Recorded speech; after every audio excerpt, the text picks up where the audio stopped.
Hola, ¿cómo les va? Bueno, hoy vamos a seguir con una parte de lo que es evolución molecular. Vamos a profundizar un poco en la temática de la teoría neutral de la evolución para hacer hincapié en una teoría evolutiva que surgió a partir de analizar datos moleculares y proponer una teoría a este nivel de organización biológica. Más que nada es una teoría que hace referencia a estudios poblacionales y que se contrapone en parte a lo propuesto por Darwin. Entonces vamos a tratar de aprender cuáles son los conceptos más principales, quiénes son los autores fundamentales del tema y ver en qué ha quedado hoy en día esta teoría, ¿sí? Bueno, como les contaba, esta teoría de la evolución neutral ya tiene medio siglo desde su postulación.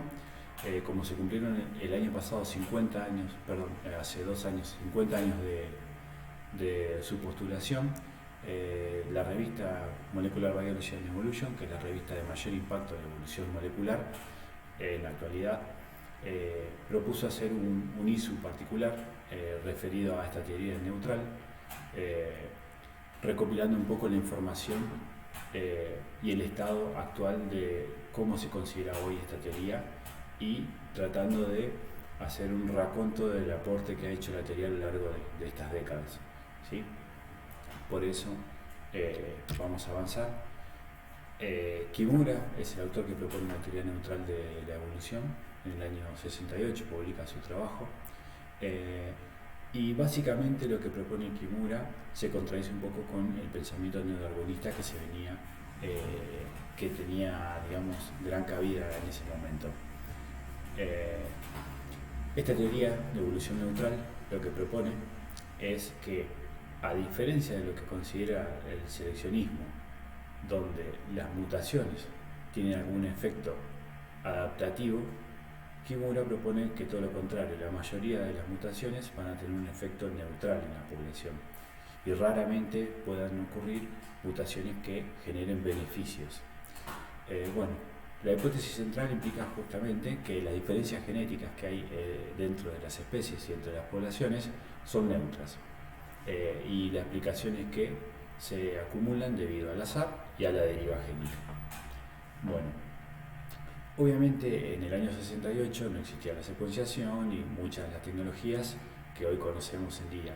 Por lo tanto, digamos, la evidencia empírica con la que Kimura hace su propuesta es muy limitada. De hecho, la mayoría de su trabajo está hecho en predicciones y modelos matemáticos que explicarían a partir de un conjunto de datos muy pequeños cómo sería el comportamiento poblacional. Justamente hoy en día que con la ventaja tecnológica que tenemos y la cantidad de datos de secuenciación con los que disponemos en la actualidad, sabemos que no es tan así lo que ha planteado Kimura, sino que ha tenido limitaciones y fallas, y por eso hoy en día, si bien esta teoría se considera como un peldaño importante para hablar de evolución molecular, vamos a ir viendo que en realidad tiene un papel un poco restringido, ¿sí? Bueno, como les decía, esta teoría se pone al neodarwinismo, que el neodarwinismo proponía que la mayoría de la variación es adaptativa. La hipótesis central de la teoría también tiene que ver con lo que se llama o denomina reloj molecular, que establece que la tasa de evolución a nivel molecular es constante a lo largo del tiempo entre diferentes linajes. Eso va a estar implícito en básicamente todos los cálculos que uno hace cuando aplica la teoría neutral de la evolución.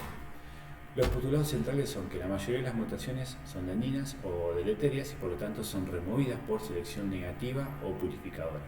Cada vez que una mutación genera algo que va a generar un efecto adverso para el individuo o la población, va a ser removido por selección purificadora. Algunas mutaciones son neutrales y por lo tanto se acumulan en las poblaciones, como ya les dije, por azar o por deriva. Y raramente ocurren mutaciones beneficiosas para el postulado de Kimura. Y el cuarto postulado es que la tasa de evolución de una molécula es determinada por su grado de contenimiento funcional. O sea que la funcionalidad, por ejemplo, la proteína para el cual codifica el gen que estemos estudiando, va a definir en última instancia la tasa de evolución. Eso quisiera decir que si es una proteína que cumple una función muy importante, no es lo mismo que si hablamos de una proteína que cumple una función un poco más accesoria, por decirlo de alguna manera. Y bueno, ahora llegamos al momento de explicar qué son las mutaciones neutrales. A una mutación se la considera neutral, también la van a encontrar como sinónima o silenciosa, cuando el cambio que ocurre a nivel de ADN no se refleja a nivel de proteína. O sea, ustedes conocen que el uso de codones es degenerado. Tenemos 64 codones para 20 aminoácidos. Bueno, eso significa que, bueno, por ejemplo acá, para la leucina yo tengo 4 codones distintos. Por lo tanto, si miramos la última base del codón, cualquier cambio de un uracilo a una citosina, a una adenina o una guanina, me va a generar siempre la leucina. Por lo tanto, esa sustitución es sinónima, es silenciosa y no va a generar un efecto adaptativo. Por eso se piensa que se pueden acumular con mayor facilidad. Obviamente ocurren al azar, pero se pueden fijar justamente porque son silenciosas o neutrales. Bueno, obviamente tuvo detractores desde el inicio de su teoría. Una de las diferencias más fundamentales entre la teoría neutral y el darwinismo, o el neodarwinismo, podríamos decirlo así, es el rol limitado de la selección positiva que plantea Kimura.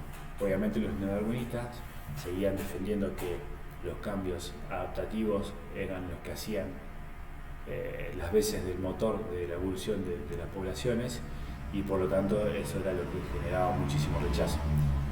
Sin embargo, hay otros autores también que fueron críticos de esta teoría pensando que no contempla la selección purificadora. O sea, no solamente se le criticaba por no darle un papel preponderante a la selección adaptativa, sino también a la selección purificadora como la fuerza motora que es la que ocasiona que no se generen cambios deleterios todo el tiempo. Y si se genera un cambio que va a generar algo que va en detrimento del individuo o de la población, obviamente va a ser removido por selección. Y eso Kimura lo deja siempre en un segundo plano. Bueno, los 4 argumentos centrales en contra de la teoría neutral son los siguientes. Primero, que la tasa de sustitución de una proteína es muy diferente a una tasa constante, como la que contempla el modelo de Kimura. Y esta inconsistencia podría reflejar el rol de la selección positiva. Por eso, al cambiar el eje y pensar que esa tasa de evolución es distinta a la que plantea Kimura, obviamente los distintos tipos de selección van a jugar distinto papel. La tasa de mutación comúnmente se cree que es constante por generación, en lugar de por año.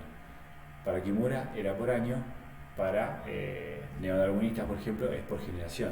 Eso tiene sentido dependiendo de qué grupo de organismos estemos hablando. O sea, no es lo mismo el tiempo generacional de Escherichia coli que el tiempo generacional, obviamente, de una población de elefantes. Entonces, se ha argumentado que el reloj molecular observado por año no puede ser explicado por la teoría neutral. Bueno, las explicaciones sinónimas se creían inicialmente ejemplos de cambios neutrales, ¿okay?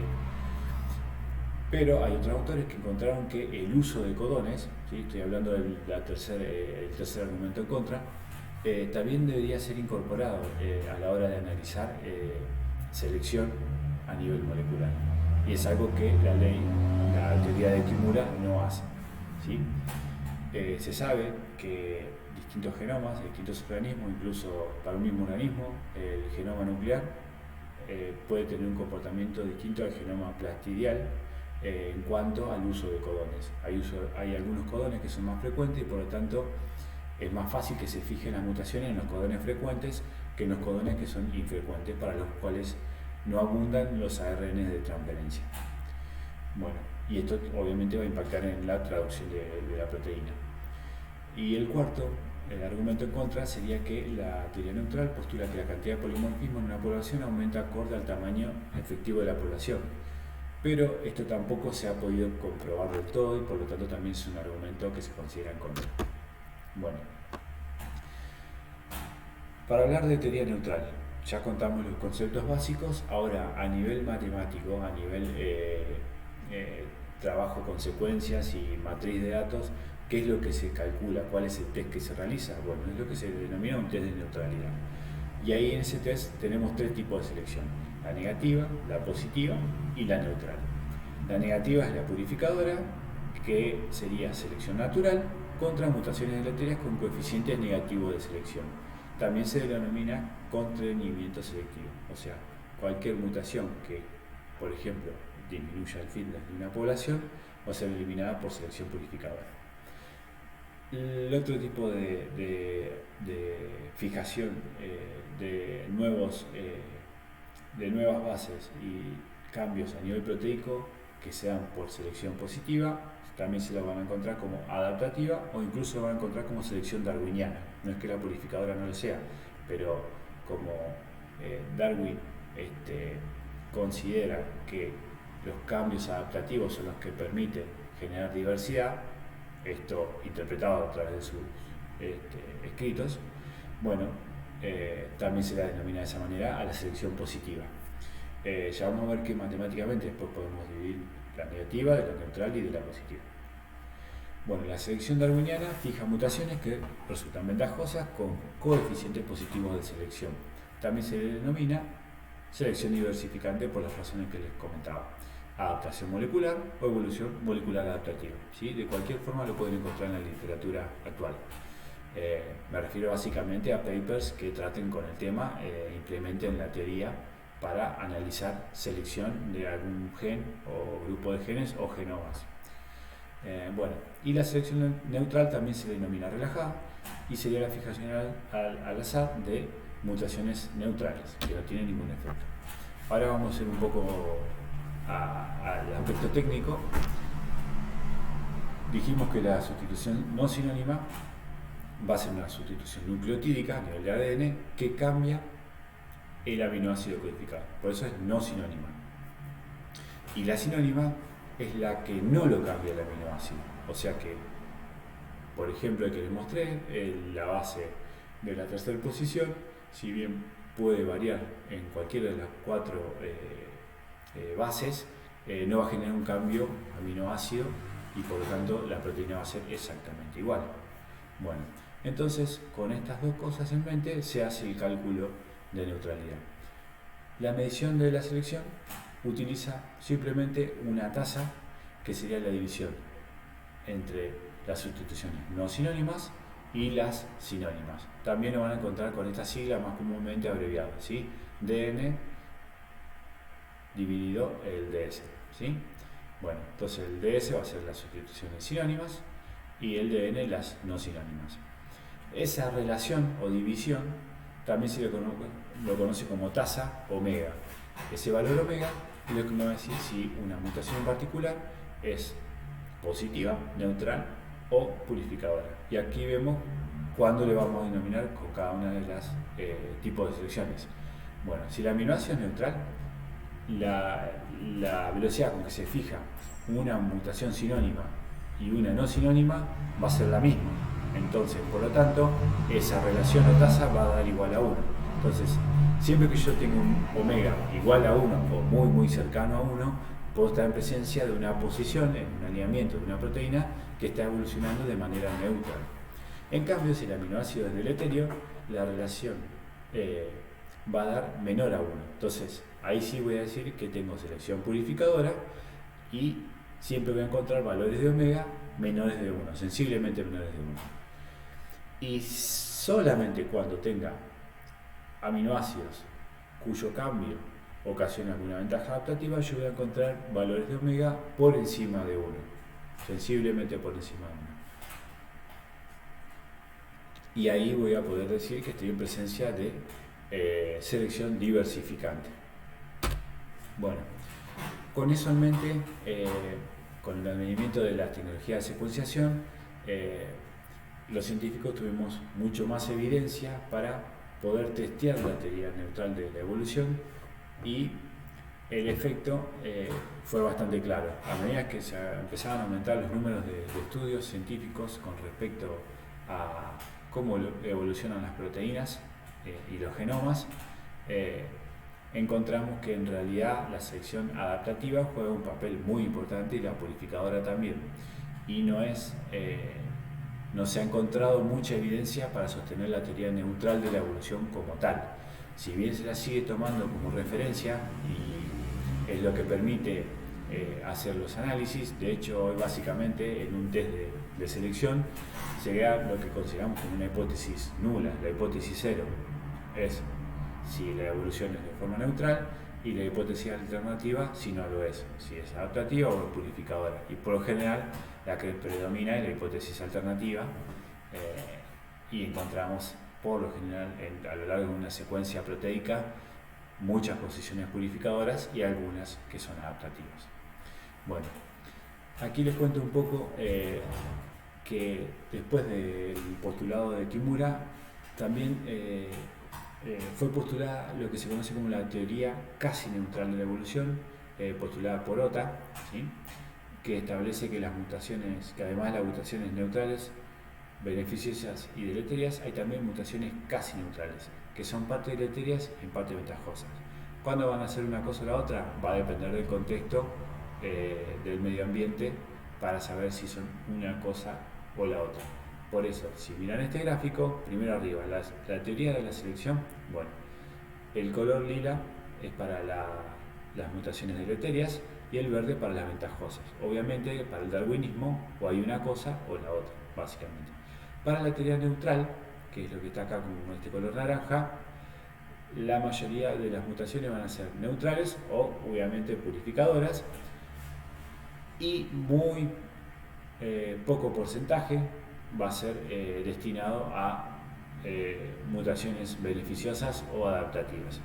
Y acá la teoría casi neutral, que es lo que agrega esta barra de color celeste, amplía este rango en esta región y bueno, estas mutaciones casi neutrales pueden ser por lo general purificadoras o no, dependiendo del contexto. Para complejizar un poco más el tema, ¿sí? De hecho vamos a ver un poco más cómo se desglosa la teoría casi neutral, porque en el anterior lo vimos que estaba más que nada relacionado a cambios purificadores, ¿sí? A mutaciones que son seleccionadas de manera negativa, pero en realidad ese casi neutral puede ir para un lado o para el otro, y por lo tanto acá hay un gráfico que lo explica un poco mejor. Bueno, primero, acá esto lo tomé de una revisión. Si miran el primer esquema, que es el darwinismo, ¿sí? Básicamente el color lila es la mutación deleteria, que es lo predominante, algo de mutación adaptativa, que es lo diversificante, y puede haber algo de cambios no neutrales, porque de hecho para algunos autores también Darwin interpreta que pueden producirse cambios que no tengan un efecto o una diferencia en el fitness. Bueno, obviamente para el neodarwinismo esto no es así. El neodarwinismo dice o es todo purificador o adaptativo, ¿sí? No hay punto medio. Después aparece la teoría neutral, ¿sí?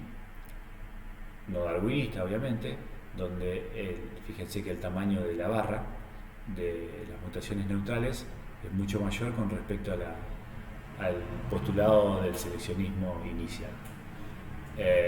Después está la teoría casi neutral, y ahora van a ver que esta barra de mutaciones neutrales tiene este lado color celeste, que serían las mutaciones casi neutrales que dependiendo del contexto pueden pasar a ser purificadoras, o tiene esta barra amarilla que dependiendo también del contexto hay mutaciones casi neutrales que pueden pasar a ser ventajosas.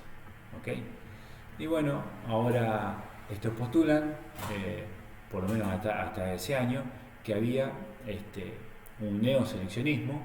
De hecho, hay mutaciones neutrales, hay purificadoras, hay ventajosas, y por lo tanto, como se ha corroborado en muchos estudios que hay presencia de mutaciones adaptativas, hoy la teoría neutral, como les comentaba, pasó a ser el marco teórico del análisis de selección a nivel molecular, pero como tal ya no puede ser muy defendida por la evidencia empírica, todo lo contrario. Bueno, y aquí les muestro un poco un estudio de hace algunos años de selección positiva, de los tantos que hay. Por ejemplo, siempre en este tipo de estudios van a ver la secuencia de una proteína, aquí tiene un alineamiento, que empieza aquí, ¿sí? Y conociendo la estructura de esta proteína, estos autores estudiaron cuáles son los cambios que se producen de forma adaptativa, que son los que son de color verde. Acá van a ver unos cambios de aminoácidos, y si ven a los costados cercanamente, la mayor parte de la proteína está conservada, y en estos cambios que están marcados con el color verde van a ver al menos dos tipos de aminoácidos distintos, queriendo denotar que de un aminoácido a lo largo de la evolución cambió hacia otro porque eso le generó algún efecto positivo a esta proteína en su acción o en su mecanismo de acción, ¿sí? Después también van a encontrar muchos trabajos donde obviamente siempre que se hace un test de selección también se necesita como base tener un árbol filogenético.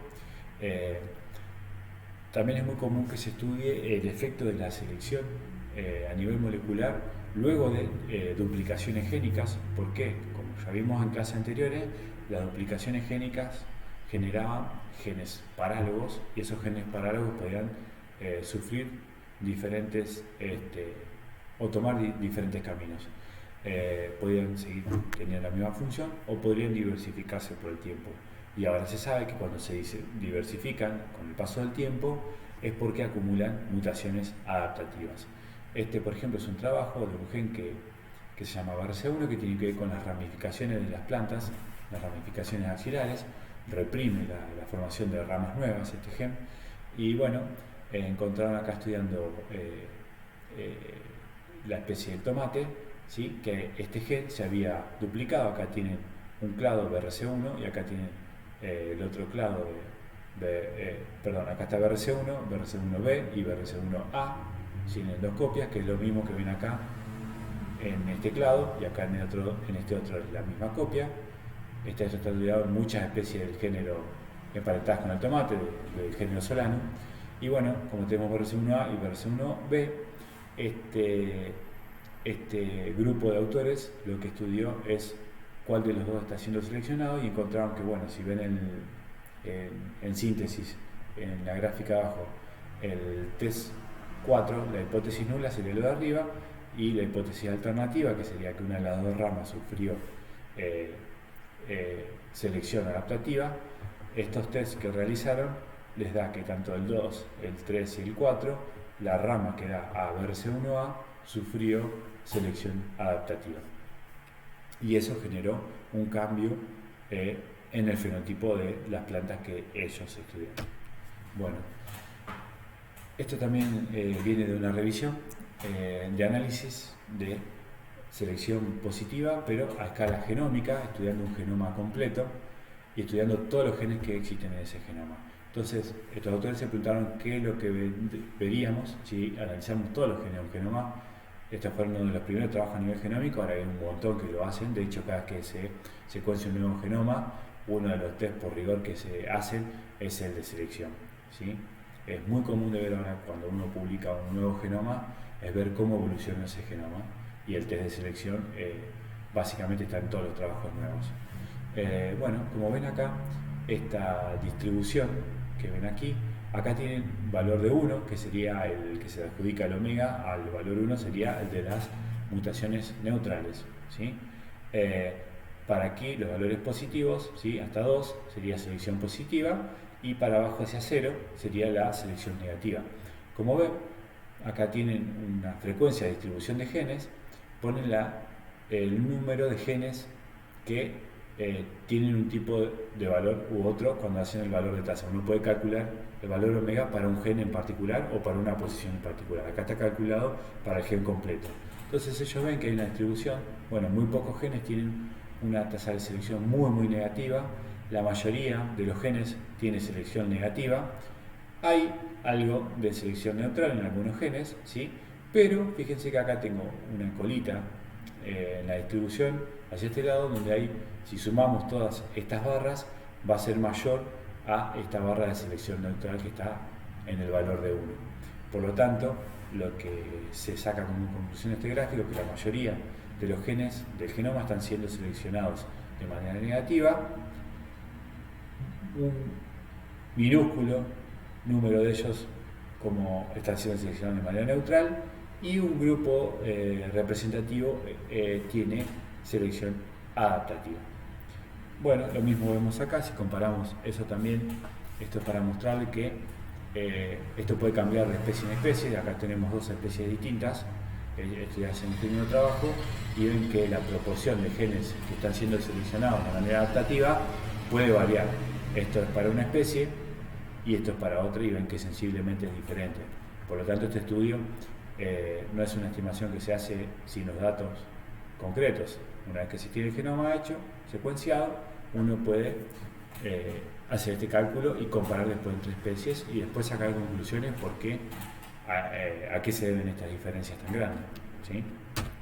Bueno, este también es un trabajo interesante de un grupo que hace un experimento de largo término en Escherichia coli para analizar cómo evoluciona, ¿sí? Y bueno, han publicado este trabajo en 2016 en la revista Nature. Este grupo viene siguiendo desde el año 1988 una misma población de Escherichia coli, algo que no podemos hacer con ningún otro tipo de organismo porque es imposible muestrear todas las generaciones de alguna especie. Solo lo podemos hacer con un microorganismo como Escherichia coli, que se divide cada 20 minutos en una nueva generación. Entonces, al poder tomar muestras de un organismo que se divide tan rápido, este tipo de estudios toma mucho valor porque, como ven acá en el título del trabajo, ya pudieron analizar desde el año 1988 hasta el 2016, así que imagínense que ya aumentó mucho más. Ya tenían 50.000 generaciones de datos empíricos para analizar cómo evolucionan las poblaciones. Y ellos ven que, acá les marco algunos de los 4 puntos que se destacan, la mayoría de las mutaciones fijadas son beneficiosas. Si no se fijan es porque no son beneficiosas, o sea, si algo se fija, una mutación en una proteína, es porque genera un cambio positivo. La fracción de mutaciones benéficas declina a medida que el fitness aumenta, ¿sí? Es como que se va alcanzando una especie de óptimo poblacional, entonces va aumentando el fitness y hasta que aumenta el fitness va creciendo el número de mutaciones benéficas, pero llega un momento que es como que se alcanza una especie de óptimo, entonces empieza a bajar la cantidad de mutaciones benéficas que se acumulan. Es como que ya no hay mucho más para optimizar, por lo menos en las condiciones a que ellos someten estas poblaciones. Tal vez si se cambiasen mucho las condiciones en las cuales viven estas bacterias, podrían empezar a aumentar de vuelta las mutaciones benéficas. Y las mutaciones neutrales se acumulan a una tasa constante. Justamente, como no tienen ningún efecto a lo largo del tiempo, por lo menos para Escherichia coli, no quiere decir que sea cierto para todos los grupos de organismos, pero es bastante extrapolable, se acumulan de manera constante. La mayoría de las mutaciones que alcanzan frecuencia elevada fueron favorecidas por selección. Esa es la conclusión más importante de este trabajo. Por eso es lo que les comentaba. Fíjense, aquí les muestro el título de uno de los trabajos que sacaron este ISU especial que constaba solamente de trabajos que tenían que ver con la teoría neutral de la evolución. Todos los papers de ese ISU están basados en esta temática. Y bueno, dice este trabajo que habla sobre la teoría neutral de la evolución a la luz de la selección natural. Aquí les copio un fragmento que sintetiza bastante cuál es la visión actual por un gran grupo de biólogos evolutivos, y dice lo siguiente, que se argumenta que la teoría neutral está soportado básicamente por datos teóricos poco confiables y evidencia empírica que desde un principio, a la luz de lo que hoy en la modernidad conocemos en escala de datos genómicos, puede ser universalmente rechazada, ¿sí? Y dice que la frecuencia o la cantidad de variación adaptativa es tan ubicua, ¿sí? Tanto dentro de especies como entre especies, que una teoría de evolución molecular más comprensiva debería estar empezando a esgrimirse nuevamente, ¿sí? Un poco cambiando esta teoría de la evolución neutral. Tanta la evidencia que ya tenemos en contra de ella que estos autores dicen en este trabajo que deberíamos pensar en una nueva teoría. Y bueno, esto es un poco técnico. Esta revista también publica programas nuevos para hacer evolución, para estudiar evolución, o estrategias, metodologías, reportes técnicos, etc. Y aquí les cuento que una de las últimas actualizaciones de MegaX, que es el programa que usamos para hacer filogenias moleculares recientemente en uno de los TPs, salió publicado la actualización en ese mismo ISU, y ahí pueden bajar el paper referente al trabajo, que de hecho también implementa un tipo de test de neutralidad que se puede hacer cuando uno tiene un alineamiento de secuencia. Bueno, eso es todo por ahora sobre teoría neutral de la evolución. Hasta pronto.